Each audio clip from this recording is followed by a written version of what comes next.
Welcome to season 6 of the Braun Performance and Rehab Podcast. Kick this season off, I'm excited to bring Ron Siers onto the podcast. Ron is an absolute legend in the baseball and the leadership space.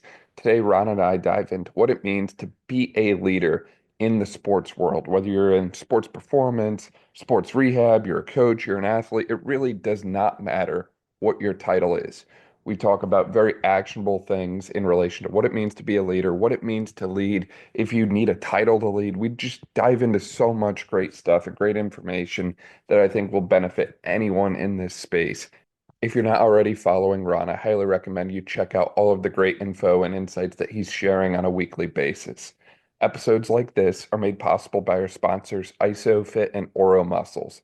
ISOFIT is my go-to for all things isometric training, and Oro Muscles is my go-to for an actionable, wearable muscle intelligence platform. For more on ISOFIT and Oro, you can check the descriptions below. Enjoy. Ron, welcome to the podcast. I'm super excited to be working with you today. I really appreciate your time. For people who aren't familiar with you and all the amazing stuff you do on the coaching side and in the world of leadership that way, would you mind filling them in a little bit about who you are and all the great things that you do?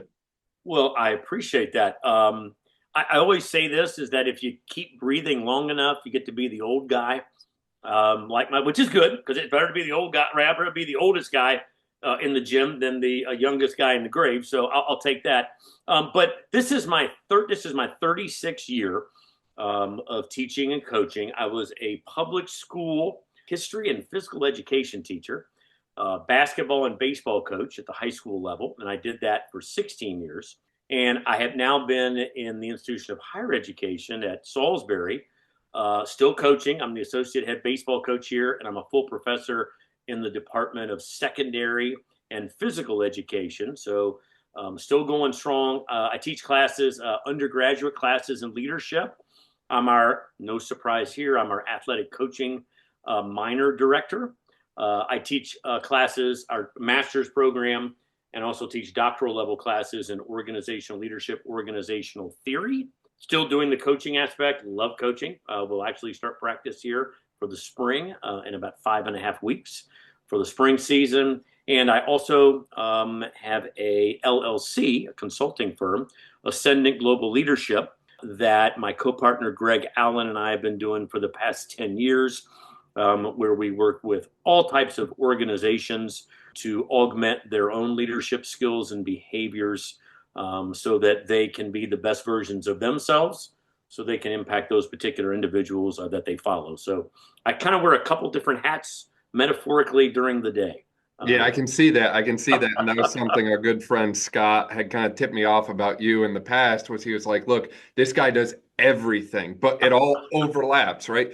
Coaching, having an impact on athletes day in and day out, but also mentoring the next generation and just overall being a leader that way and someone who educates on leadership day in and day out and helps organizations, for lack of a better way to put it, optimize their own leadership that way. You know, there's a lot of overlaps within that. And there's something about this concept of leadership that I keep hearing about over and over again. We hear about it on, the high performance side. We hear about it in healthcare, and we talk about healthcare leadership. Yet it seems like a lot of people have debates on what it actually means to be a leader or how to define leadership in the first place that way. And I'm really interested to hear, how do you kind of define leadership and what constitutes someone to be a leader in your eyes that way? In both of my classes, in the athletic endeavors as a coach, and certainly with clients, we kind of talk about the mythology of leading and the mythology of leadership, because sometimes we tend to leave out the other aspect of purpose and followership, because the data is pretty clear on this, that we tend to spend more time following during a day than we do leading during a day, yet very few individuals know what it means to be an exemplary, courageous leader, or an exemplary teammate, or an exemplary employee. So I try to it's kind of like, I look at it as kind of like an onion and peeling the different levels back. It's a very complex process. It involves lots and lots of influence. Now that influence can be transactional, it can be a quid pro quo, or better, it can be transformational, where I'm improving myself and I'm also helping you improve yourself. It has to involve an aspect of being able to be an exemplary role model of an individual who not only knows what his or her core values are, but is congruent in their actions and behaviors. Jim Kouzes and Barry Posner talked about in their organizational leadership theory the idea of being a dwizzy-witter. Do you do what you say you will do? Are you a walker more than just a talker? So to be an exemplary leader and provide great leadership for others, I have to be an excellent person at knowing what I believe in, what I stand for, and consequently being congruent with that. Being an exemplary leader, I also have to be a person at the table to inspire, to be able to kind of lift the proverbial, metaphorically, fog from others. Also enlist them in a common vision, not Ron's vision, but our vision. I have to be able to constantly, there's a term in the literature referred to as outsiding, meaning getting outside the confines of my own organization and looking at what others are doing in order to be creative and innovative, generating those small wins, right? And constantly asking, what can we learn? What can we learn? Especially when things don't go as expected. And then the last two aspects I always think for transformational and exemplary leadership would be, are you, as the leader, are you able to consistently foster these vulnerability-based trust relationships with others, where you're treating people as human beings, not human doings? You're micro-nourishing them, you're not micromanaging them, and you're helping them be a better version of themselves, which then kind of leads to that last variable in practice of, are you doing all this in a spirit of encouragement, in a spirit of appreciation, recognizing people and thanking them and appreciating them for what they're doing and bringing to the organization? And I know in the Western world, we're really good, especially in athletics too, right? We're real good at celebrating the W's, right? We get a win and we're excited, and I'm as excited as anyone, believe me. But we want to try to make sure as a leader that we're also celebrating the values that individuals bring to the table. And when we put more of a focus on the values, we've identified them. We know how it is that we're going to act and how it is that we're going to behave. It makes it a little bit easier to keep the focus around the purpose. Because when we tend to lose what the purpose is with leaders and followers, right, we kind of both circle around it. But if we keep our focus kind of honed in right there on what that purpose is, we give ourselves a better opportunity to impact others in a very positive domain, so that they can, as I mentioned previously, I always like to figure out, what can I do to help you be the best version of you? What do you need from me in order for you to be the best version of yourself? So it's real complex. If you get really bored one day and you want to do a literature review on the definitions of leadership in the academic literature, there are hundreds. But those variables that keep showing up involve influence, common good, visioning, congruency of values, and learning from innovative and challenging situations. Those are the variables that keep showing up again and again and again when you talk about what does it mean to be a really good leader. As you mentioned those terms, influence, common goal, learning from common things over and over again, and just overall being the kind of individual to bring a group of people together to set forth on what you mentioned as the greater good that way. When I think about a lot of the different leaders that come to mind for me that way, that's exactly what they do. And it doesn't matter if you're talking, the sports performance side, the athletic coaching side, the sports medicine side that way. Mm-hmm. There's always some kind of element of common goal and greater good. It's how can we bring this group of people together to work in the best interest of this individual? And there's also that servant-based approach across all of that as well, I feel. You mentioned as you were talking that way, you have to be willing to look at yourself in the mirror and say, hey, am I doing this in the right spirit that way? And I think too often I see individuals trying to, do great things, but their intentions are maybe misaligned that way. And, there's that phrase, doing the right thing for the wrong reasons that way. And, unfortunately, I see that too commonly. And I think it is best to do the right thing for the right reason as often as you can. And I think the more you can align your own sense of purpose with the work that you do that way, the better off and more fulfilled your own life is going to be, and the better the impact you're going to have on others as well. You know, you mentioned when you started talking that way that an individual has to know their core values. And I think that you truly have to be willing to look at yourself in the mirror and think about those things and assess those things in detail. Because if you don't know yourself and you don't know your own strengths and weaknesses that way, how do you know if you're a leader? How do you know where you best fit within that team that you're putting together that way? Yeah, and I know that towards the end of each year, people and I'm not saying this is a bad thing, but people will sit down and they'll talk about their New Year's resolutions, and then about Dr. King's holiday, I'll read in the Harvard Business Review. They'll have an article saying, "Hey, did you know that 80-something% of people that made New Year's resolutions have already violated those New Year's resolutions?" I always think it'd be great at the end of the year if everybody would sit down and reflect on their core values. Not only what are my personal core values, but ask other people how you're doing on those core values. Because sometimes our core values can change based on the season where we are in life of what truly is important to us. And I think you hit a really poignant point there that when I know what my core values are, I really don't have to make decisions because they're already made for me. They're already made for the day.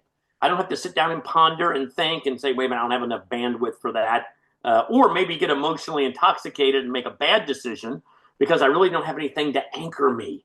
And in the work that I do and in working with others, it surprises me the number of adults who, when we do a lot of core values activities in our workshops and our seminars that really can't tell me prior to that what they are. And then if I ask even further, I say, okay, well, we try to truncate it down to 5, and I'd say, all right, in the last week, give me an example of how you've lived that out. Or if we could do an experiment for a month, if you could put everything in your phone that you do during the day, your activities, give me the phone and let me scrub the data out. I'll tell you what your values are. I'll tell you what they are because you make time for those values. And when I know what my values are as a leader and I express those values to others and people know who I am and what it is that I believe, it mitigates what I like to call a suicide on others because they will say, oh, no. Well, she's doing that because that's part of her core values. That's who she is. And they're less likely to make the fundamental attribution error where they will say, no, that's not a default of character. Right? I know what the values are. There had to be some type of extenuating circumstances, right? That kind of brought that in. But if I don't do that up front, then consequently I end up making a bad decision, or like you mentioned, or maybe even taking a job or getting in a relationship and saying I do and going, wait a minute, if the values aren't in sync, there's probably going to be some conflict here. Exactly. And, the other piece to that as well, you mentioned earlier about how there are going to be trying times for everyone. It doesn't matter if you're a team and you unfortunately face an unexpected loss, or, if you're a rehab provider or a sports performance coach and you start looking at your testing and numbers for an athlete and you realize they're not exactly where you thought they were going to be. There's always this unexpected obstacle that seems to find its way in the path that way. And I find a lot of times when that happens, individuals tend to question their core values. And they say, hey, am I still valuing the right things? Am I still on the right path, the right track that it takes to succeed? And sometimes they are, and that obstacle becomes their path forward. And other times it kind of is a sign for them to redirect. And that redirection leads them to, a better situation that way. How do they go about knowing which one is the right decision to make as opposed to maintaining core values versus changing core values in response to that difficult time that way? Yeah, and I get this question a lot, and people will ask, well, do you mean my core values at work? Or do you mean my core values when I'm with my buddies? Or do you mean my core values when I'm on vacation? Or when I'm with my... No. You have one set. You have one set. Regardless of where you are, regardless of what the context is, those are your core values. And when you articulate those to those that you influence and those that you follow, it's so much easier not only to have a greater peace of mind within yourself, but it also sets you up to make better decisions that you can live with because those are congruent with my core values. And whether or not the fit, we talk about that. A lot of people talk about having a cultural fit. And I always ask, especially young students, maybe they're getting ready to go to grad school or they're going in the workforce or they're post-college. It's like, make sure that your values match up with the values of the organization. Because one thing I know you can control is yourself. I can't necessarily control I think it was Eleanor Roosevelt years ago. I'm really dating myself now, that talked about the idea of it's none of my business what other people think of me. And I've always thought that was so powerful, in the idea of, hey, control what you can control, know who I am, know what I'm about, share that with others and let them know that. And that makes it easier for me to find out, what, is this really a good fit for me in this organization? We see a lot of this in the transfer portal. We see this in the tsunami of people changing jobs and going to other fields. And, you kind of do some drilling down deep in the data. And a lot of it comes back to is, man, the values don't line up. And it's not casting aspersions on anyone or being judgmental. It's just like, it just doesn't fit to where I am. So it's so important to do that. The earlier that I can identify what they are, the better it is for me. But the data is pretty clear that most people not only can identify it, but most people don't also get leadership growth and development, professional development, prior to already being in a positional status role for almost a decade. And it's like, well, how do you lead? What do you base it on? Yeah. How did you get there if you didn't You know just kind of wing yourself? it. Yeah. It's so funny that comes up because I've been saying for the past several months that the concept of fake it till you make it is a thing of the past. And I know that people are saying that expression day in and day out, but you can't do that in 2024. People are too smart. There's too much information available. You cannot pretend to know something and just kind of skate through life that way. If you truly, want to be that person that people look to as the guy or the girl for whatever it is that you're known for that way, you really have to, walk through the mud in life and get a little bit dirty and understand what it actually means to, apply the principles to something and have an impact on it. You can't just go through it like pretending you know it. Like, you actually have to know what you're doing and why you're doing it. But again, that starts with knowing yourself. And if you don't know yourself, then that's a great starting spot for you. Absolutely. Absolutely. And we know, at least that the neuroscientists tell me at the university, that, Ron, we talk to ourselves more than any other person during the day. Well, yeah, sometimes we need expert advice, right? Yeah, exactly right. So it's kind of like, okay, if I'm talking to myself, I'm doing all that, I need to know who I am, right? What is it that I truly believe about leading and being a leadership? What are my core values? What are they? So that, again, my bandwidth is cleared up.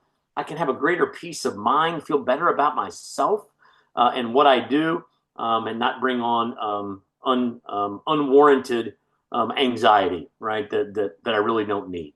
Yeah, and I think a piece of that is emotional intelligence too. Oh, Right? Like, I meet a lot of athletes in the long-term rehab side of things, tear an ACL or a meniscus or a labrum, something like that, where we're going to be working together for 6+ months. And in that time, I see a roller coaster of emotions. I see happiness, I see anger, I see frustration, I see sadness and tears, I see why me, I see try me, I see the whole array of it. And at the end of the day, if you know yourself and you know what those emotions are and why you're feeling them, then hey, it's a lot easier to validate it as opposed to just, hey, today we're in a bad mood, but we have no idea why. I think the more you can kind of dive into that and see the trends over time, the better you're going to know yourself, but also the more prepared you are when you do go back to sport that way, right? Because obviously, pretty much every injured athlete I work with comes to me with the goal of, I need to get back to sport, and I need to get back to sport as soon as possible and stay there.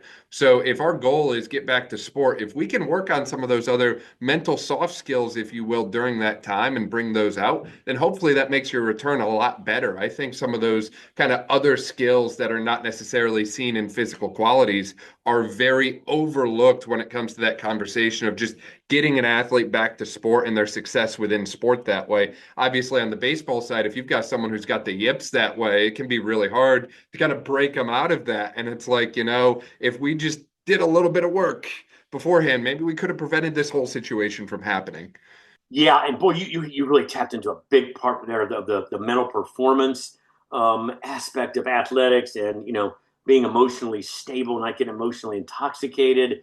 And the idea, if you look at the greatest athletes that I've been blessed to coach over the years, the ones who were really able to be present, right? Who were not forecasting out of what could happen or what might happen, and then bringing anxiety onto themselves, or living kind of so much in the past and being depressed and worried about that. I think John Wooden referred to that as one of his axioms was, make each day your masterpiece.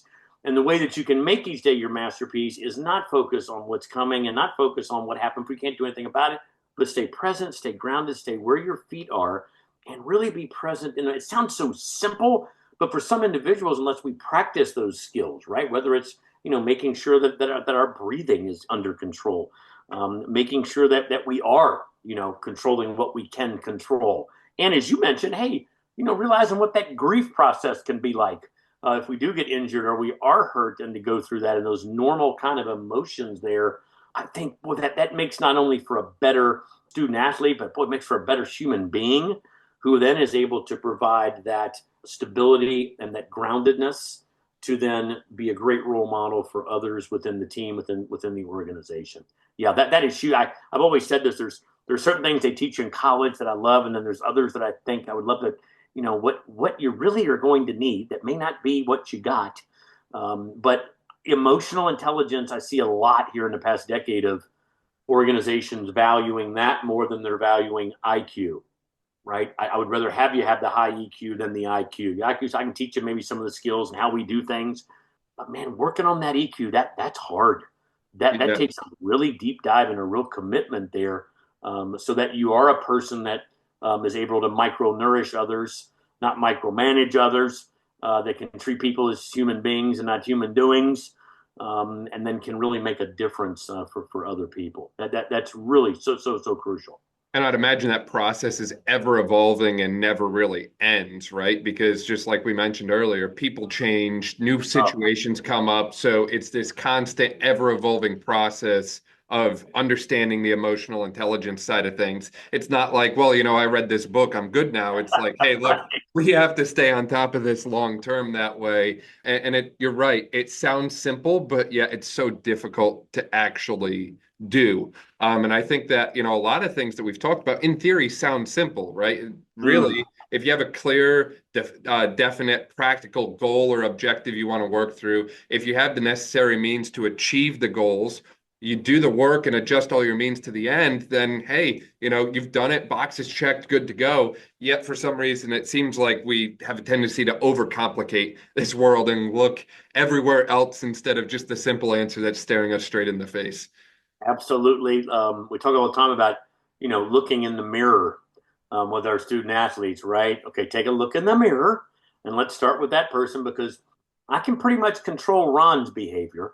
I can control Ron's actions. I can control Ron's initiatives. I may not be able to control others, but that's okay. But if I can start with myself, because leadership development is self-development. You can't make someone, right, be a leader. I have to take some autonomy and agency within myself to say, you know what, I am going to get better at this. And you know what, I'm going to do it. Leadership is doing, it's not just learning. And when I do it, I'm going to make darn sure I get feedback from other individuals to find out how my actions and behaviors are impacting their ability to be at their best.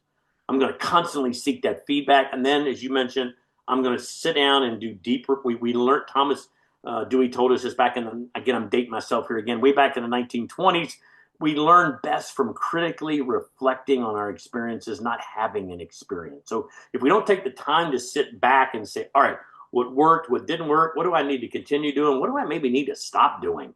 Right? But what's not working? Or maybe what I need to start doing on this in order to get better based on feedback that others are giving me. I give myself a better opportunity to be a better leader, to be a better follower, and to be a better member of the organization.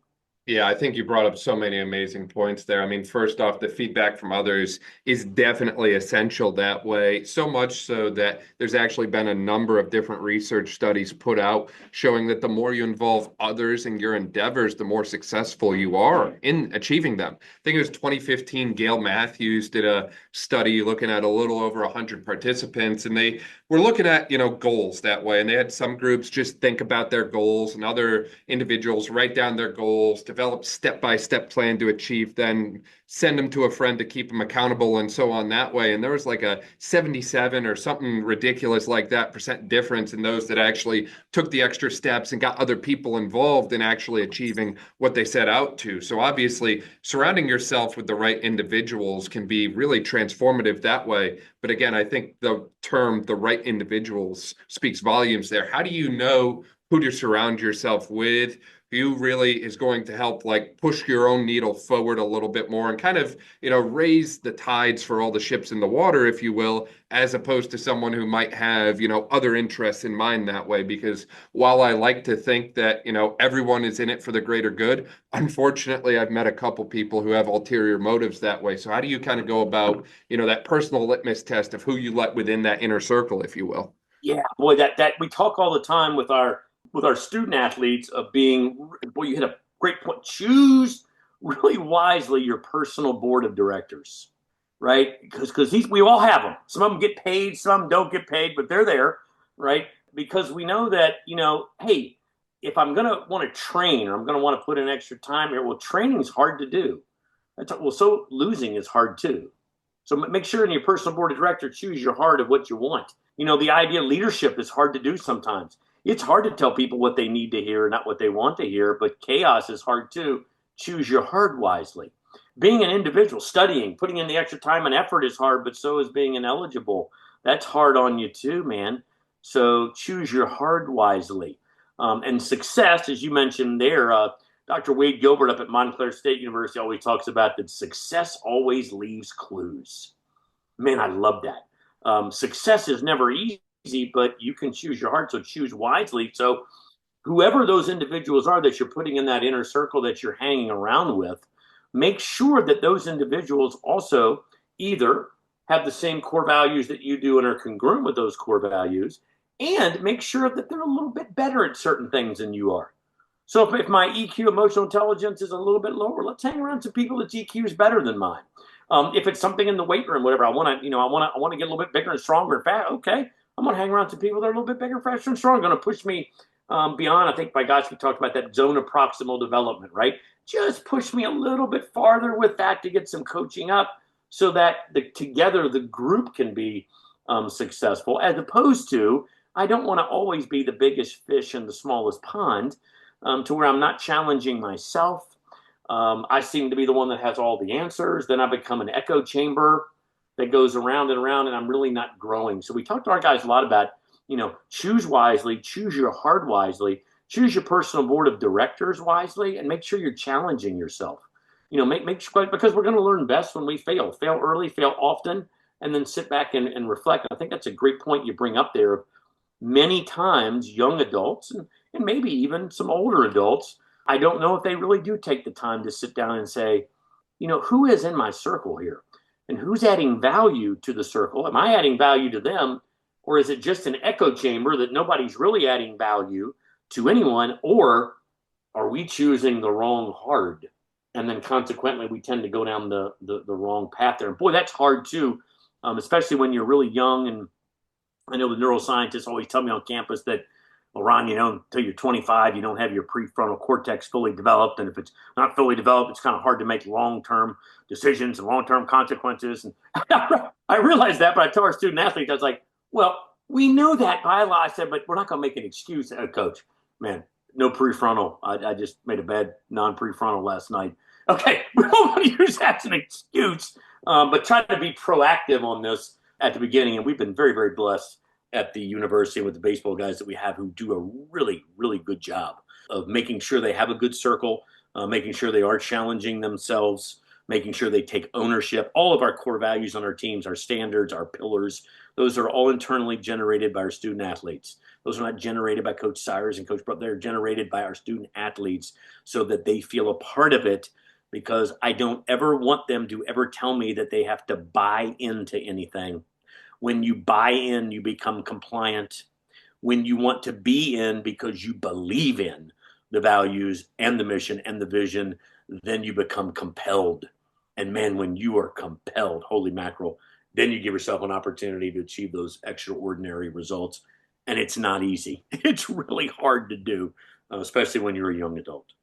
Yeah, you brought up so many amazing points. Then first off, I want to hit the buy-in piece a little bit, because that's something I hear about all the time in healthcare. Well, you've got to get your patient to buy into this plan of care or this surgery or, this rehab process. Same thing in the private practice world for strength and conditioning, right? How do we get them to buy into our programming, what we do? When in reality, it's kind of reverse to that, or at least for Yeah. myself personally, I've taken a reversal approach, and maybe this is not the right thing to do, but I try and put the individual in charge as much as I can as far as, hey, what do you want to accomplish? What do you want to do? And with some individuals, not every individual, but some individuals need a little bit of additional help. So we, instead of, just setting those big goals, Mm. if you will, instead of just living in that world, we break them up into week by week. Hey, this week I want to do this. This week I want to do that. And that little whole approach that way seems to work really, really well for individuals that way.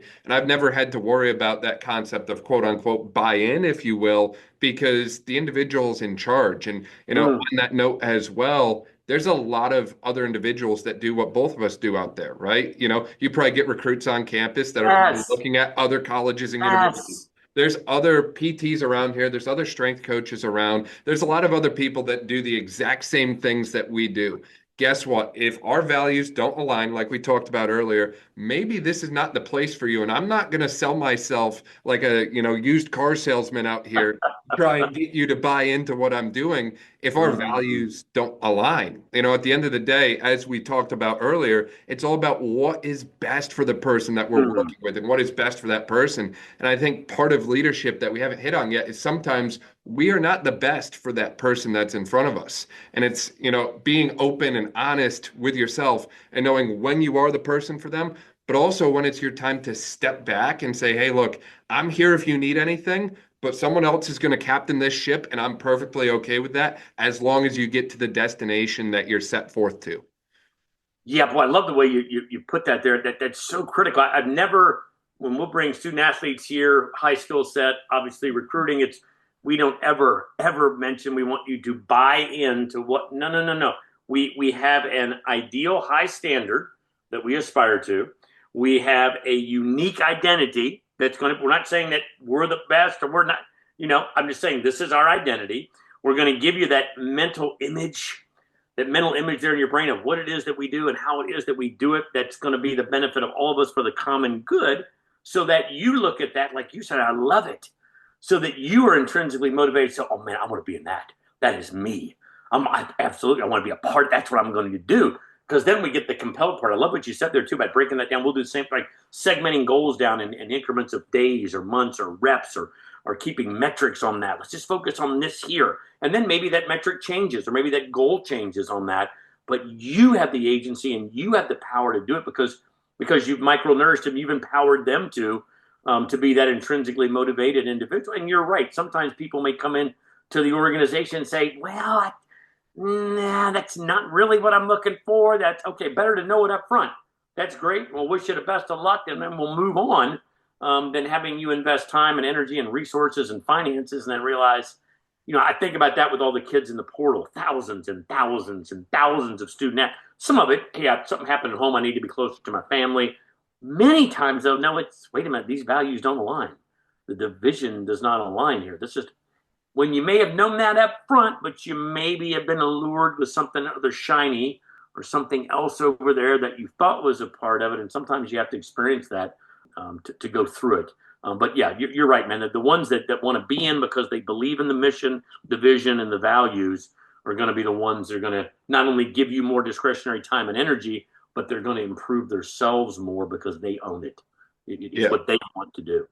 And as you've mentioned over the last 10 minutes, it's all about the choice or the choosing that you do that way as an Mm. individual that way. And it certainly seems like a lot of the responsibility falls on oneself that way. And I think you even had a post about this recently in relation to poise and, basically saying Yes. that an individual is quietly in control at all times. And I think Mm-hmm. about that, but I also think about some of the individuals I've seen, especially with the ACL rehab population, where for once they're not in control of everything. Now they're being told, hey, this is when you can actually put weight on your leg again. This is how far you can move your leg. Or, hey, you've got to keep this brace on. You can't shower yet. You can't run yet. And all these different things used to be things that they could just pick up and do whenever they wanted. And now that locus of control has kind of shifted Yes. a little bit external. but I think that there's still a lot of things that they can control. I think that they can control how they show up day in and day out. I think obviously they can control who they surround themselves with and so many other key things that way. But I would imagine that it's rather difficult for athletes to maintain that sense of control in Mm. times like that when they lost control and they've kind of taken a step back. But I do think it's possible to kind of make that leap back forward, if you will. Yeah, and you bring up a very interesting point there. We will talk about in my coaching classes and with our athletes. Again, I'm going to date myself here, but I love John Wooden. I love John Wooden's Pyramid of Success. It's hanging over in our weight room over on Powers Street. Coach Nine has done this wonderful, beautiful pyramid structure of it. But Coach Wooden used to always talk about the levels, level 4 and level 5 of the pyramid. So this would be blocks 13, 14, and 15. So I have poise, I have confidence, and I'm competitively great. Well, I kind of get those almost as, a proverbial icing on the cake if I've mastered the bottom 12, and that's what you just mentioned, right? So, hey, I tore my ACL also back in 19, you mentioned ACL, I have my dreams back to my ACL tear. Or we'll have individuals that maybe have rotator cuff problems. So we have some guys this fall that were injured here. But we talk all the time like, okay, but you can control your work, your industriousness. You can control your enthusiasm for attacking that rehab right there, right? You can control the idea of circling yourself with friendship, right? Cooperating with others, right? In the rehab facilities that are going to help us be the best that we can be. You can concentrate and focus cognitively on being able to be in control of what you're thinking and how you're acting. You can take initiative in what you're doing. You can be really intent on the rehab of how I'm going through all of that through the process. And I can be really alert of maybe when I'm trying to deviate away. Then if I'm able to do that, I've got a good foundation, but then I get to the heart of the pyramid. So they used to always ask Coach Wood, man, what are your teams like? What's your team's identity? What do you want them to be? And he didn't talk about his national titles or anything like that. He said, well, look at the heart of the pyramid. He goes, I want us to be the best conditioned, not just physically, mentally, morally, psychosocially, emotionally. Coach Wooden was very infamous for never calling timeouts in basketball games. He said, well, why would I do that? Because then they're depending on me to make the decision. I do all the coaching and teaching and practice. I want them to be empowered to make the decision. Fascinating way to look at things. Then we have the middle of the pyramid, right? So we're going to do condition and skill acquisition, whether it's mental, emotional, or physical, right? I'm building my skills up. And then the last part of the center of that is team spirit, doing it together. So if a student athlete or a client can master all those bottom 12, poise comes with it. Coach Wooden said, you just kind of get that as a given. You are who you are. You're comfortable in what you've done because your preparation was your separation. You've put in the time. We talk to our guys all the time about the difference between competence and confident being in poise. I focus on competence because I know that the data tells me for somebody to be confident in something, they've got to have skill acquisition, and then they have to go out and have demonstrated performance. Well, which of those can I help the most with as a coach? I can help more with the skill acquisition. I can help you build the sweat equity. I can put the time and effort in, but you're going to have to go out and do the demonstrated performance part of that. I can't do that for you. Then you're going to get confidence as thick as steel. So for our guys, we try to focus really on what can we do as coaches to help somebody's competence, skill acquisition, so that will put them in a position for demonstrated performance, which will then give them that poise that you mentioned, right? To where it happens, they're like, hey, I put in the time, I put in the sweat equity, I have performed. Sometimes we'll see this with some freshmen. So you recruit a student athlete who was an all-state guy. He was an all-American. Or we'll get, now we'll get D1s, D2s, NAIA, portal transfer guys that come back who were very successful where they are, but then all of a sudden get here and it's like, well, I might struggle a little bit. Well, okay, let's control what we can control, right? All those other variables below the pyramid of success, let's work on those. And then if we do that, I'm more likely to stay present.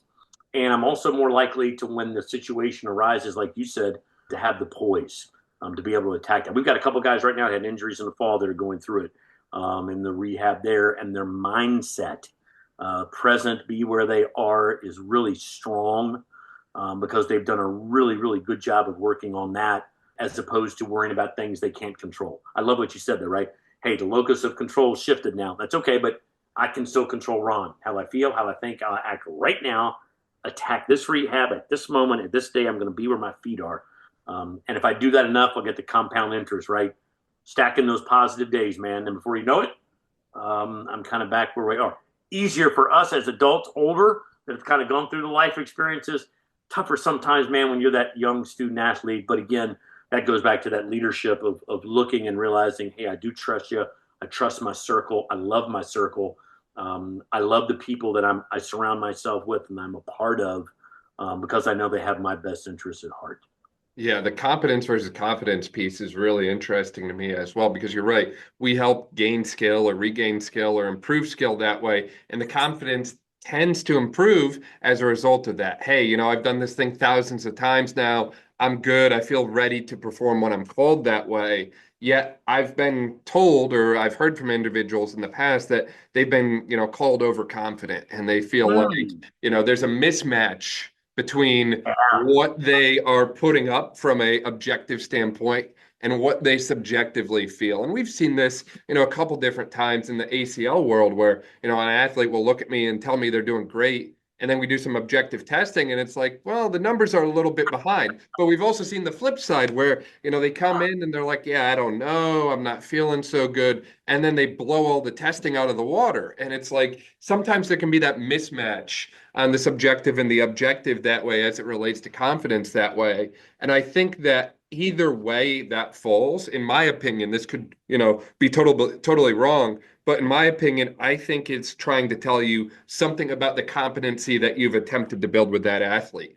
Everyone is a little bit different. Athletes are all different. You can't just use what worked for one for the next one that way. So some of them might need 10,000 extra reps before they feel confident. Someone else might do 1,000 reps and they feel confident, but they're not there yet. It's all about kind of, again, understanding what you're doing, why you're doing it, but also the effect that it has on the athlete. And I think the more holistic you look at, what they're telling you, but also that objective element as well. And you can find an objective element in anything that you do. I don't care if it's performance and rehab or, team-based sports or just organizational leadership. You can find something objective to assess wherever you are that way. I think when you combine the two that way, that kind of gives you a really good assessment of that individual that way, as far as where they kind of sit on that confidence interval, if you will. Yeah, I love that. And knowing that, again, I can't remember who said it, the concept of what gets measured tends to matter the most. So whatever that metric that I have, right, it is objective. Here it is. Here's what the data is saying. And then also knowing that you as the leader, or me as the leader, or my inner circle as the leader, we've developed that vulnerability-based trust with each other. We talk to our guys all the time in athletics. We want to outlove the other team. Now, to do that, you got to be really vulnerable. We share some very personal experiences with each other throughout the season and in the preseason to get to know each other at a really, really deep and caring level. So there's tears and there's hugs that go into that. But when I'm in that organization and I know that the individual truly has my best interest at heart, that they truly do, they are here for me and they truly care for me, it does make it a little easier for the individual that's trying to overcome the injury or trying to compete for a different position on the team there to continue to push through those particular challenges, because not only do I know you've got my best interest at heart, I know that I want to be in the family, the organization, the team, the club, whatever word you want to throw on it, because it's congruent with what I want to do. And that's a very powerful thing to have within any group. And I also love what you touched on there. You're exactly right. I've coached, holy mackerel, I think I looked at it, it was like 800 and something student. I'm old, in 36 years. You're right. And no one has been identical. None of them. Zero.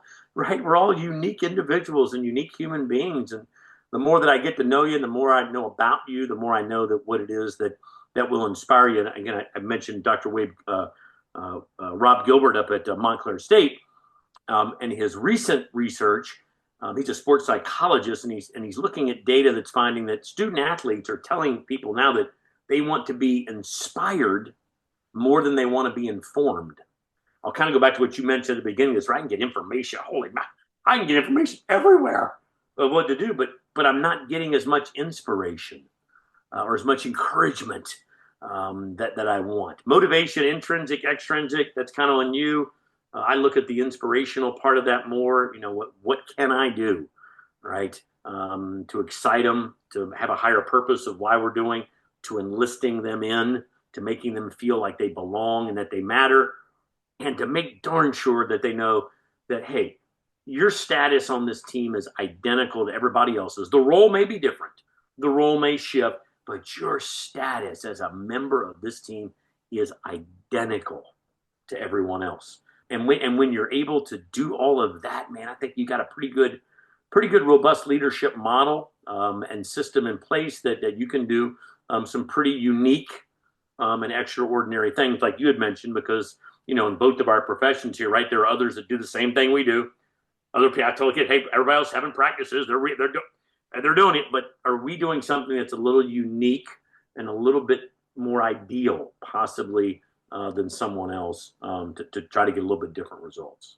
Yeah. How do you go about individualizing that inspirational approach that way to the athlete that's in front of you? Because obviously everyone responds different to different things. And some people, you give them a little motivational quote and they're good to go. Other times people need to almost be like beaten down in order to be lifted up almost. Like it's a tough world, I think. But What you we have do to is, individualize it. yeah, we try to have a lot of variety in what we do. Some of it's experiential, some of it's reflective, some of it's self, some of it's external, some of it's teammates, some of it's not. Some of it is, I'll share one thing that we do. We do one specific targeted activity in the fall, and this is done in lots of athletic organizations. Pat Murphy at the University of Alabama is where I kind of gleaned this initially, to where a simple thing of we had 42 guys on our team in the fall. So at each practice, I'm going to pull 2 or 3 names out of the hat. Now, I always go first. I always do all these first, right? Leaders got to go first. You got to be vulnerable. You've got to share it. So what we do is we'll do a hero, a hardship, and a high. Tell me who your hero is in your life, and I'll share who my hero is. What's the biggest highlight you've had in your life up to this moment? Okay, man, here I'm sharing it with the whole team. Everybody's sharing. What's your biggest hardship so far that you've experienced as a human being? Now, boy, I tell you what, man, that causes some massive tear jerkers. Everybody also has the right to pass, meaning if something is triggering you so much that you're just not in a good space to share that, then you don't have to share it. And nobody's judging you or anything like that. So we start to get to know people, and then we start, okay, he right there, he needs a little bit more. His level of arousal needs to be a little bit more heightened. Over here, his level of arousal needs to be a little bit more diminished, because we got to bring him down a little bit here in order to perform at his best. And when we get to our spring session, so we've kind of learned about each other. Then we get to the spring. There was a study that was done, not at our SU, that other SU on the other coast, the Stanford place, right?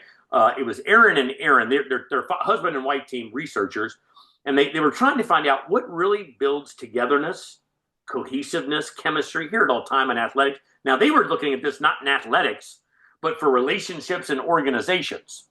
Well, lo and behold, they went through this entire elaborate longitudinal study, and they were able to truncate this list of questions down to a set of 36, 12 each, to where, for example, if you were at our first practice out in January, we'll come to practice, and arbitrarily, I just say, okay, randomly, pick a teammate. So it's a new teammate. All right, let's say you pick me and your teammate. All right, we're going to start at home plate, and we're going to walk to the fence. We're going to walk out to the fence about 400 feet. I'm going to go first. We're going to get to the fence. Then we're going to do some active listening so that you can reflect back on what you thought you heard me hear. And I can either say, you got it, man, or, oh, no. That's not what I meant. And then we'll do the reverse coming back in. And we start with simple questions such as, hey, Dan, if you could have dinner with any deceased person ever, who would you have dinner with and why? That's simple. Okay, we can all pick out one of them. And man, then they get really deep. Tell us about your childhood. Tell us about your relationship with your family, your mother. Tell us about something that probably has caused you the most. Really deep. And what Aaron and Aaron found out in this research was that these questions that got so deep, they referred to them as having some level of hot cognition, to where it really lights us up mentally, that 5-10 years later, they were still able to recall the answers of who Dan is telling me what he experienced with his mom. I mean, unbelievable. So we switch each other up in that. And then from that, we also learn what's inspirational and what's not.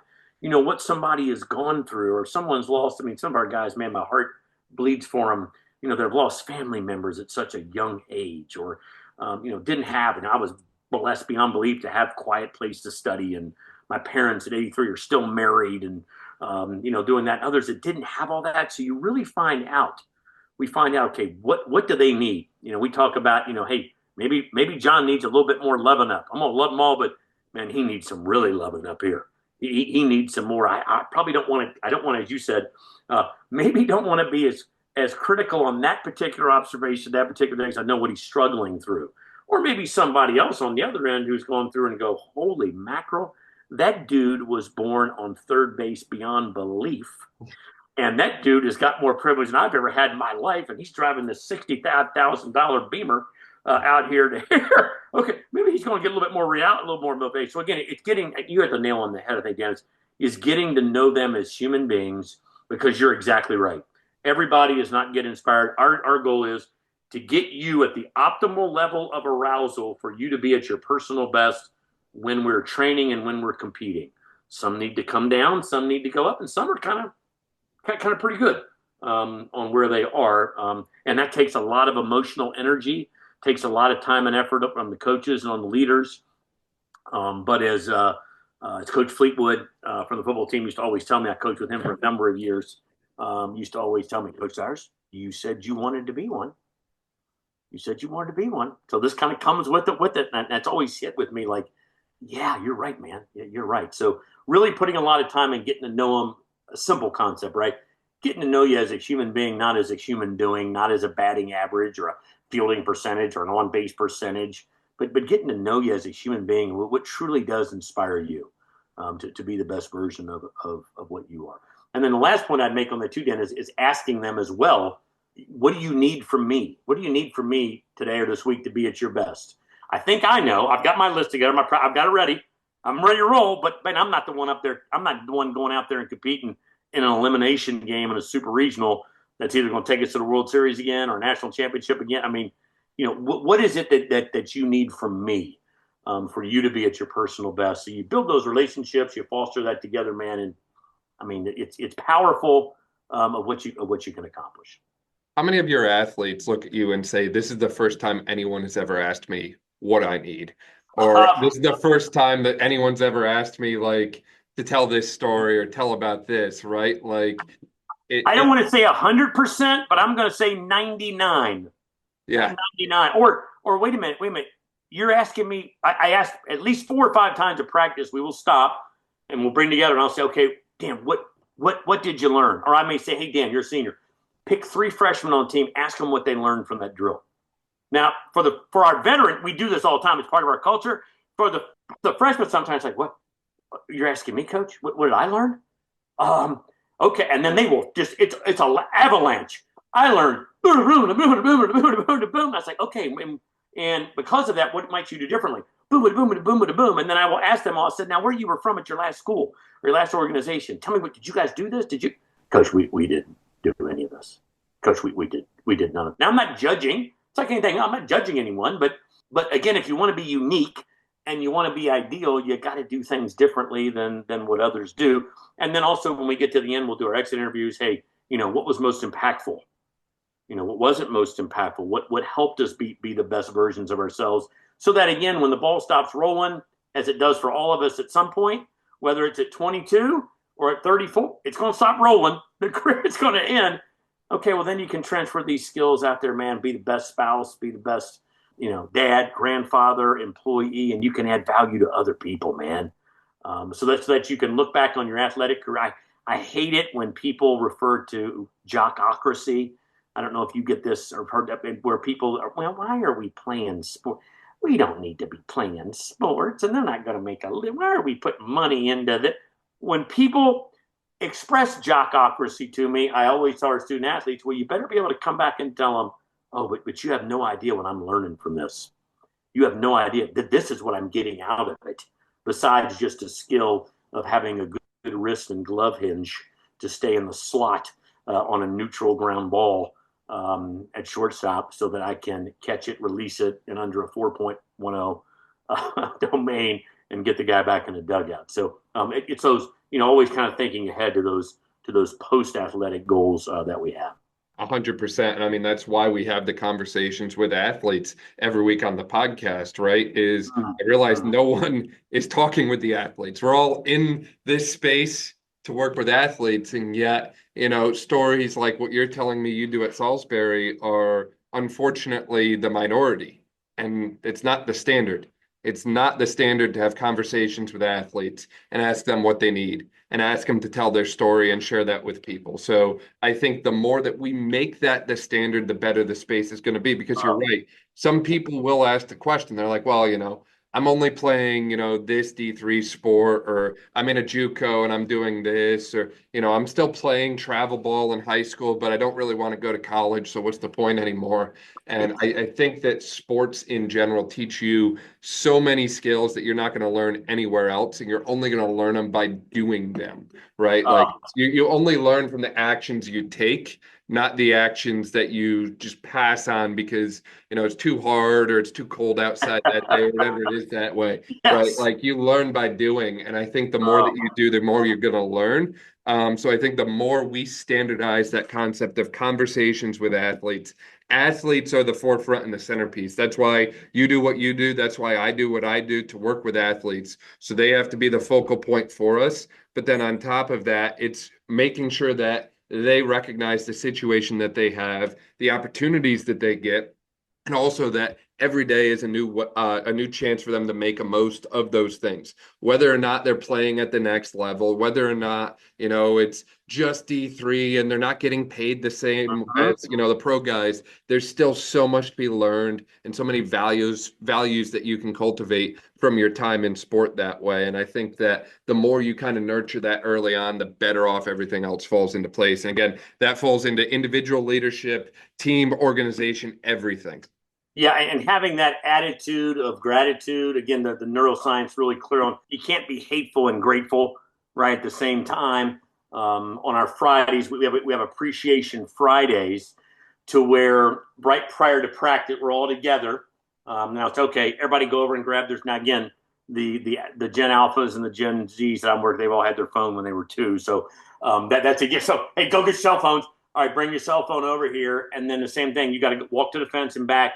And you've got to call somebody to show them appreciation for allowing you to be where you are and doing what you're doing at this moment.